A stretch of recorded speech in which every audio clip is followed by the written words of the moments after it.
Berikut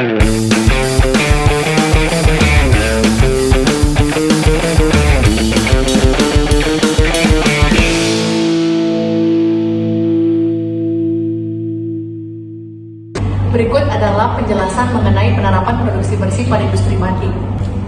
Kualitas dan kuantitas polutan pada limbah yang dihasilkan oleh industri batik makin lama makin meningkat dan menjadi beban yang berat bagi lingkungan serta merupakan biaya yang makin mahal bagi manajemen perusahaan untuk mengolahnya.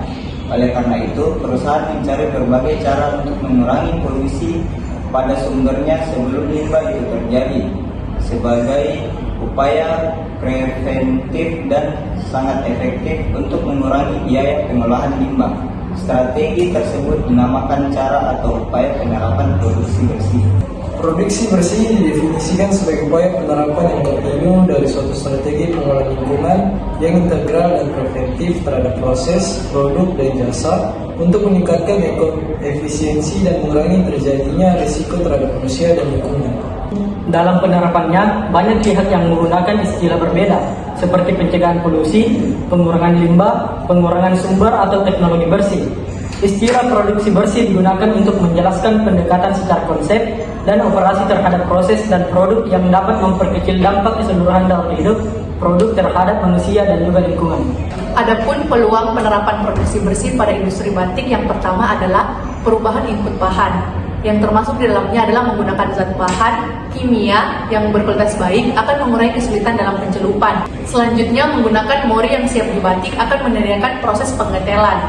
Selanjutnya, menggunakan zat warna sintetik yang non-karsinogenik seperti menggunakan zat warna alam. Selanjutnya, menggunakan zat warna alam untuk produk yang relatif lebih ramah lingkungan dibandingkan dengan menggunakan zat warna sintesis yang memerlukan bahan-bahan kimia berbahaya untuk zat pembantunya.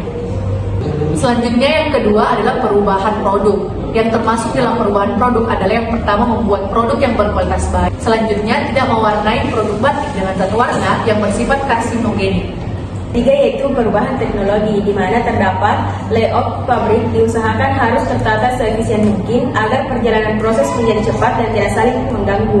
Kemudian penggunaan rak-rak baik di gedung kain mentah, gedung kain jadi, gedung bahan kimia maupun di tempat penyimpanan sementara kain dalam proses akan memperkecil kesalahan ataupun cacat kain. Kemudian menata gedung bahan, gedung obat maupun gedung barang jadi. Kemudian karet industri batik merupakan industri kerajinan tangan. Untuk saat ini penggunaan otomatis dirasa masih belum diperlukan. Kemudian menetapkan waktu, float, resep, dan kondisi proses sesuai alat yang digunakan akan mengurangi banyak kesalahan dalam mendapatkan warna dan kerataan pencelupan. Dan yang terakhir, menggunakan alat yang kurang sempurna akan lebih memungkinkan terjadinya cacat kain. Oleh karena itu, perlu dipergunakan alat yang dapat berproduksi dengan sempurna. Yang keempat, yaitu perbaikan dalam praktek operasional, di mana perbaikan prosedur operasional dan maintenance. Kemudian mengatur operasional proses seperti satu kompor untuk 4 orang pembatik tulis, lebih menghemat energi dan menggunakan kursi yang lebih nyaman untuk pembatik supaya tidak cepat lelah. Kemudian memelihara, menyimpan dan menata alat dengan baik seperti canting cup, meskipun sudah berusia ada yang 20-50 tahun tetapi masih dapat digunakan dan ditata dengan rapi menurut kelompoknya. Selanjutnya, yaitu memperbaiki atau mengganti keran-keran air yang bocor. Kemudian komitmen dari manajemen puncak dan sosialisasi kepada seluruh karyawan merupakan dasar keberhasilan penerapan produksi bersih di industri.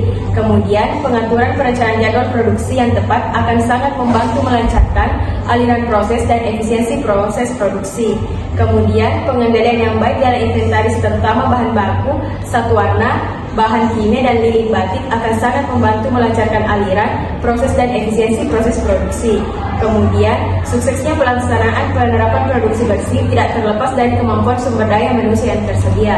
Dan yang terakhir, yaitu memanfaatkan sobekan mori berbagai ukuran yang merupakan limbah dari proses pemotongan mori untuk dibuat produk batik yang sesuai ukurannya seperti untuk dasi, strap, shawl, selendang kecil, taplak kecil, batik untuk keperluan rumah tangga dan sebagainya. Kesimpulan dari penjelasan kami, yang pertama, penerapan produksi bersih pada industri batik memberikan keuntungan yang nyata, baik keuntungan lingkungan maupun keuntungan finansial.